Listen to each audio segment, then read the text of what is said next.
مخلص کی نشانی یہ ہے کوئی آپ کی مذمت کرے، کوئی آپ کی تعریف کرے، آپ دونوں رویوں کے سامنے برابر رہے۔ اگر آپ تعریف سن کے خوش ہوتے ہیں، مذمت سن کے منہ بنا لیتے ہیں، اس کا مطلب یہ ہے کہ اخلاص میں فرق۔ صحابہ کی طرف آئیے، انہوں نے اس بات کو کیسے سمجھا۔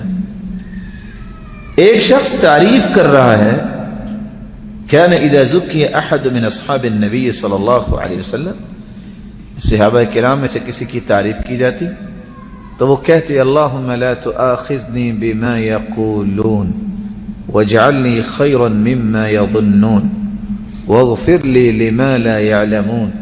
اے اللہ میں نے نہیں کہا، یہی میری تعریف کر رہا ہے، لیکن اس تعریف پہ میرا مواخذہ نہ کرنا۔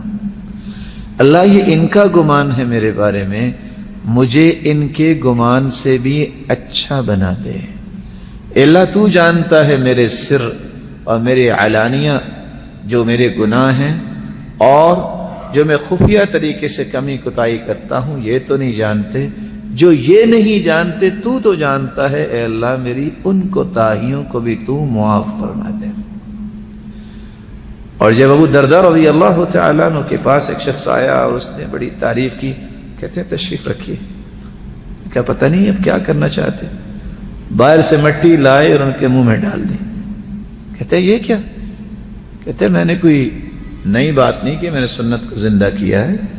حدیث میں آتا ہے اذا رأیتم المداحین فاحسوا فی افواہہم التراب، جب تم دیکھو کہ کوئی شخص اتنی مدح کر رہا ہے تو اس کے منہ میں مٹی ڈالو۔ اور آپ نے فرمایا فإنہ الذبح، یہ تو ذبح کرنے کے مترادف ہے۔ لیکن آج تعجب یہ ہے، اگر کوئی زندہ دل بیٹھا ہے تو ابھی یہ فیصلہ کر سکتا ہے کہ میری عادت تعریف سننے کی ہے کہ مذمت سننے کی ہے۔ مجھے کس جگہ پہ پریشانی ہوتی ہے کہ میری تعریف نہیں کر رہا، میری بات کو اپریشیٹ کیوں نہیں کر رہا۔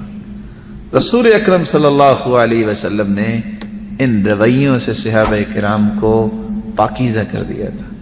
یہی وجہ ہے کہ اگر صحابہ کرام میں سے کسی کی مذمت ہوتی، آج اگر کوئی مذمت کرے تو ہم کہتے ہیں سب سے بڑا دشمن یہ ہے، یہ شخص ہے میرا مخالف۔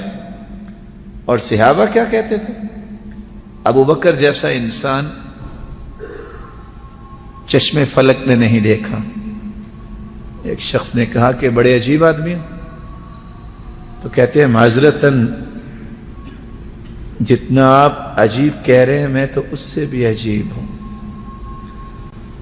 عبد الرحمن بن عوف جو جنتی ہیں، جن کو جنت کی بشارت ملی تھی، جب ان سے کسی نے کہا بئس الرجل انت، بڑے برے انسان ہو، تو انہوں نے دو جواب دیے تھے، مسکرائے بھی اور مسکرا کے کہتے ہیں ما عرفنی الا انت، میرا صحیح تعارف تو نہیں کروایا ہے، لوگ تو ایسے ہی میری تعریفیں کرتے ہیں۔